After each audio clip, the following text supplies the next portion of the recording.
La historia está llena de documentos que nos ofrecen un vistazo a los pensamientos de grandes mentes, pero pocos son tan conmovedores como las últimas palabras dejadas por un joven prodigio. Évariste Galois, en vísperas de un desenlace trágico, escribió lo que muchos consideran uno de los testamentos personales más emotivos en la historia de la ciencia. Mis buenos amigos, recuérdenme, pues el destino no me ha concedido una vida lo suficientemente larga para que mi país me recuerde.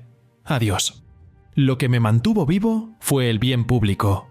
Mi vida termina como resultado de una trágica calumnia. Estas fueron algunas de las últimas palabras de Évariste Galois, un joven cuyas ideas desafiaron el tiempo y cuya vida terminó de manera trágica antes de cumplir los 21 años. ¿Qué descubrió Galois que resultó tan revolucionario? ¿Cómo pudo alguien tan joven dejar un legado tan profundo, que lo llevó a ser conocido como el mayor genio que no tuvimos? Hoy lo vamos a descubrir.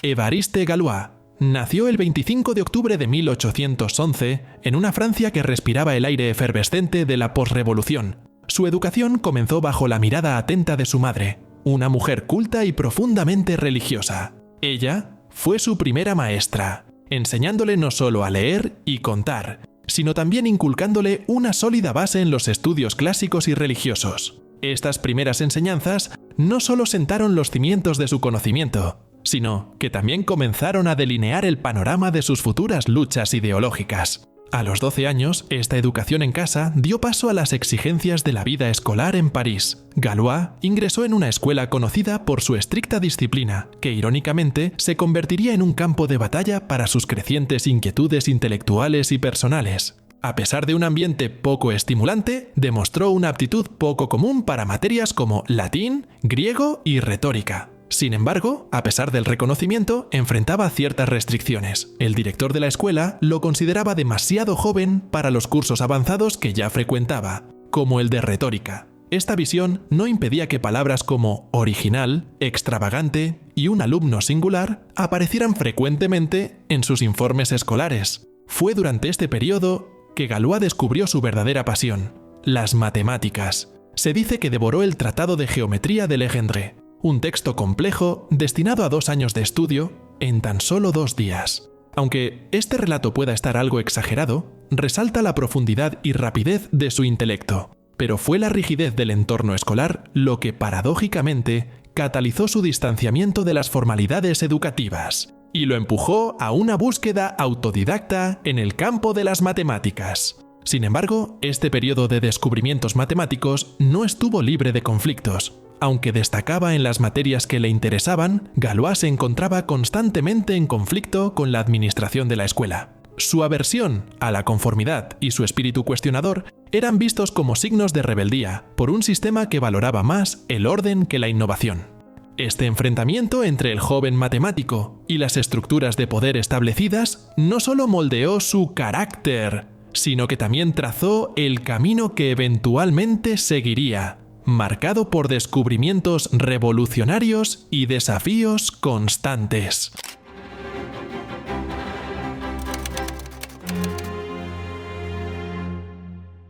A medida que Galois se adentraba en el estudio de las matemáticas, no solo estaba aprendiendo, sino que estaba transformando fundamentalmente la disciplina. Un desafío en particular capturó su interés: las ecuaciones de quinto grado. La cuestión no era si estas ecuaciones tenían soluciones, ya que matemáticos como el noruego Niels Henrik Abel y el italiano Paolo Ruffini ya habían demostrado que no existen soluciones generales mediante métodos algebraicos convencionales. Abel, cuya vida, al igual que la de Galois, estuvo marcada por la genialidad y una muerte temprana, dejó tras de sí un legado de preguntas sin respuesta. Inspirado por esa herencia, Galois se propuso comprender las razones profundas detrás de estas ecuaciones. Para explicar su enfoque, imaginemos un rompecabezas. Cada pieza del rompecabezas tiene un papel único y contribuye a la imagen final. Galois propuso que las soluciones de las ecuaciones podían entenderse a través de las simetrías y las relaciones entre estas piezas, a las que llamó elementos del grupo de Galois. Esta teoría no solo ofreció una nueva manera de abordar las ecuaciones, sino que también revolucionó nuestra forma de pensar sobre el álgebra. Sin embargo, las aportaciones de Galois enfrentaron grandes obstáculos antes de obtener reconocimiento. Uno de estos obstáculos involucró a Augustin-Louis Cauchy, uno de los matemáticos más respetados de su tiempo. Galois había entregado a Cauchy sus trabajos innovadores para que los evaluara, con la esperanza de que fueran presentados ante la Academia Francesa de Ciencias. Lamentablemente, por motivos que varían entre el olvido y la negligencia, Cauchy nunca llegó a someter los escritos de Galois. Para empeorar la situación, tras la repentina muerte de Joseph Fourier, secretario de la Academia, algunos de los manuscritos de Galois, que podrían haberse recuperado, se perdieron definitivamente. Estos episodios no fueron simples contratiempos, sino verdaderos golpes para Galois. No obstante, él persistió.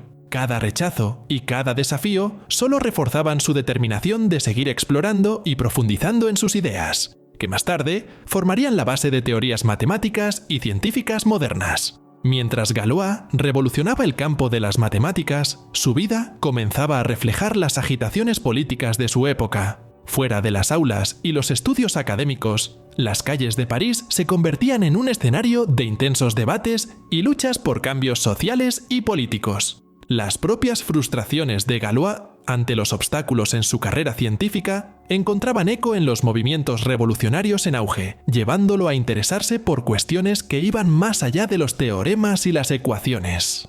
Esta mezcla de desafíos académicos y compromiso político estaba llevando a Galois por un camino donde las matemáticas y la militancia se entrelazaban. A medida que avanzaba en sus teorías, su vida personal también se complicaba, preparando el escenario para una serie de eventos tanto personales como políticos que marcarían su destino.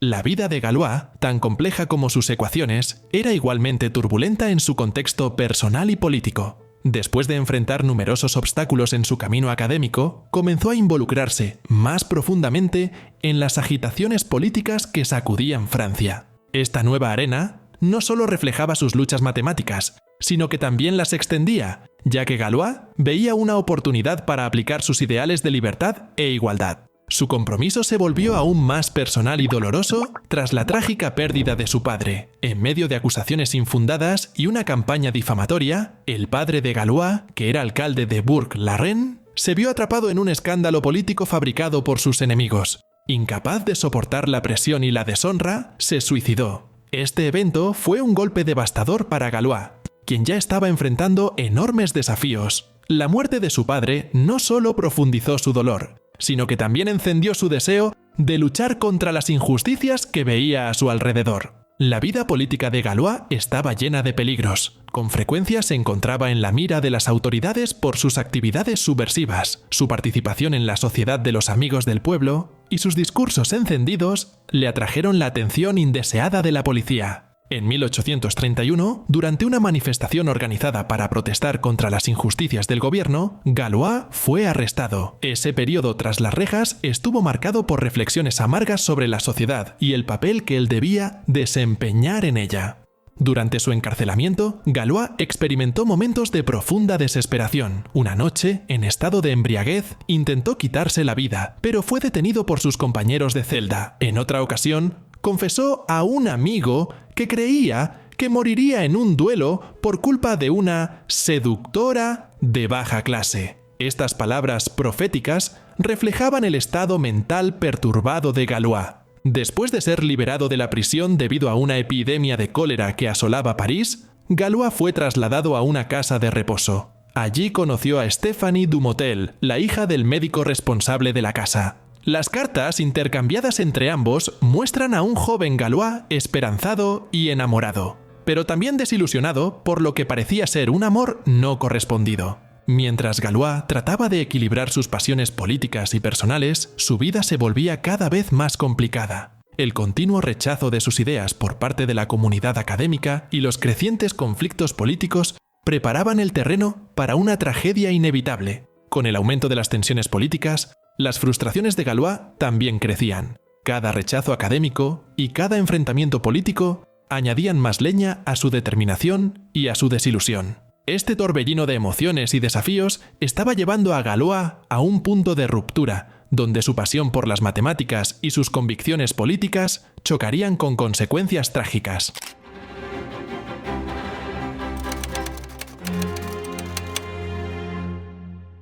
En la primavera de 1832, la vida personal y política de Galois alcanzó su punto máximo de tensión. En la víspera de su último y fatídico día, Galois se sentó a su mesa de trabajo, consumido por la urgencia de dejar todo registrado, como si presintiera que el amanecer marcaría el fin de su viaje.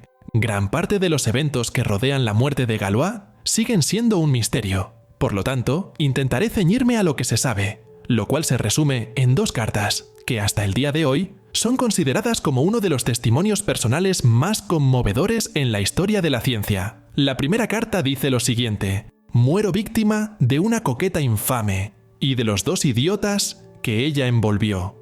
Mi vida termina a causa de una miserable calumnia. Ah, morir por algo tan insignificante, por algo tan despreciable. El cielo es testigo de que solo bajo presión, obligado, cedí a una provocación que traté de evitar por todos los medios. Me arrepiento de haber contado una verdad perniciosa a hombres con tan poca capacidad de escucharla con calma. Sin embargo, dije la verdad. Me llevo a la tumba una conciencia libre de mentiras, inmaculada de sangre patriótica. Adiós. Lo que me mantuvo vivo fue el bien público. Perdonen a quienes me matan, pues actúan de buena fe. Mis amigos, por favor, en nombre de mi madre, asegúrense de que no me presenten de forma ridícula. Será una decepción que ella podría sufrir.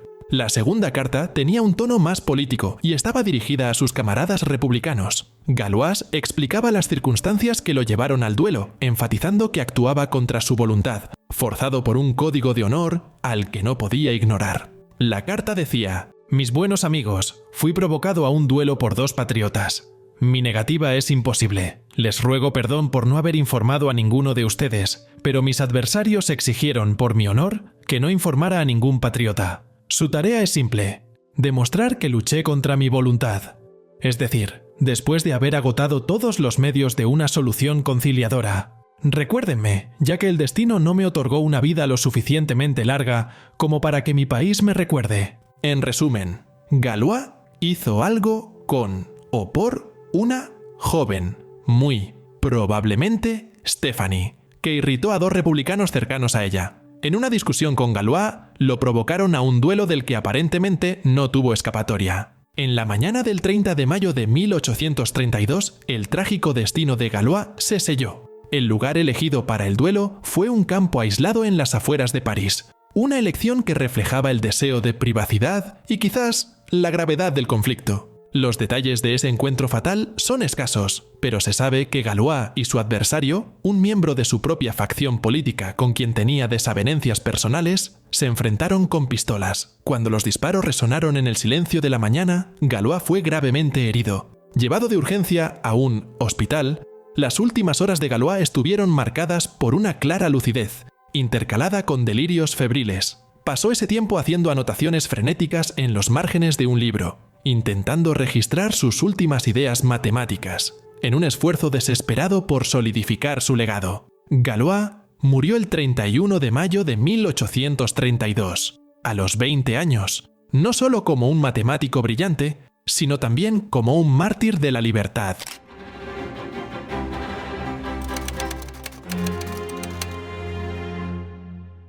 Galois murió el 31 de mayo de 1832, a los 20 años, no solo como un matemático brillante, sino también como un mártir de la libertad. De manera similar, Abel murió muy joven, sin llegar a ver el impacto que su trabajo tendría. Como dijo el matemático Sophus Lai, es particularmente característico de las matemáticas que 2 de los descubrimientos más profundos que jamás se hayan hecho fueran obra de 2 geómetras, de los cuales uno, Abel, tenía alrededor de 24 años, y el otro, Galois, no alcanzó los 20. Émile Picard, otro gran matemático, al observar los avances matemáticos del siglo XIX, señaló: nadie lo supera en originalidad y profundidad de sus concepciones. Mientras conocía la historia de Galois, me surgió una pregunta: ¿realmente no tenía otra opción más que participar en ese duelo? ¿Por qué no huyó? ¿Acaso no sabía el impacto que sus ideas tendrían? Tal vez lo sabía. Quizás había otra opción, pero no quiso seguirla. Veamos brevemente los eventos de la vida de Galois. 2 intentos fallidos de ingresar a la escuela politécnica. 3 monografías rechazadas por la academia. El suicidio de su padre. La prisión. Y un amor no correspondido.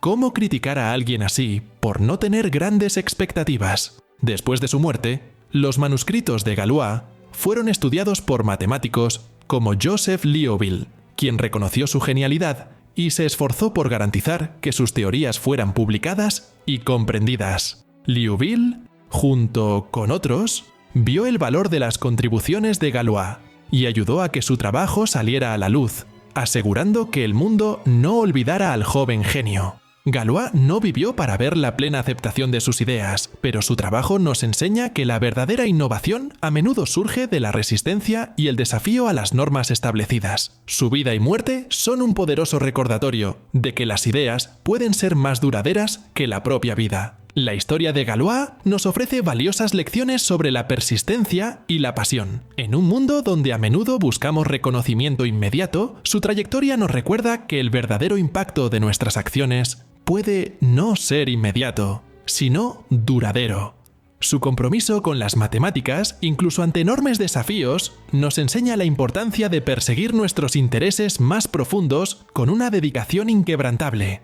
Aplicando esto a la vida moderna, Galois nos da un ejemplo de cómo enfrentar las adversidades con coraje y seguir luchando por lo que creemos verdadero y justo. Su vida, aunque breve, estuvo marcada por una intensidad y un propósito que trascendieron sus circunstancias. En un mundo lleno de distracciones y desafíos, su historia es un faro, guiándonos a permanecer enfocados en nuestras pasiones y a creer que nuestras contribuciones pueden, de hecho, marcar la diferencia, incluso si no vemos inmediatamente sus frutos. Galois, con su vida corta e impactante, nos enseña que la genialidad no se mide solo por el tiempo, sino por la profundidad con la que vivimos nuestras convicciones y perseguimos nuestros sueños. Es fascinante imaginar lo que Galois podría haber logrado si hubiera vivido más. Sus contribuciones podrían haber sido aún más profundas, posiblemente transformando otras áreas del conocimiento con su genialidad única, una mente brillante truncada trágicamente antes de realizar todo su potencial.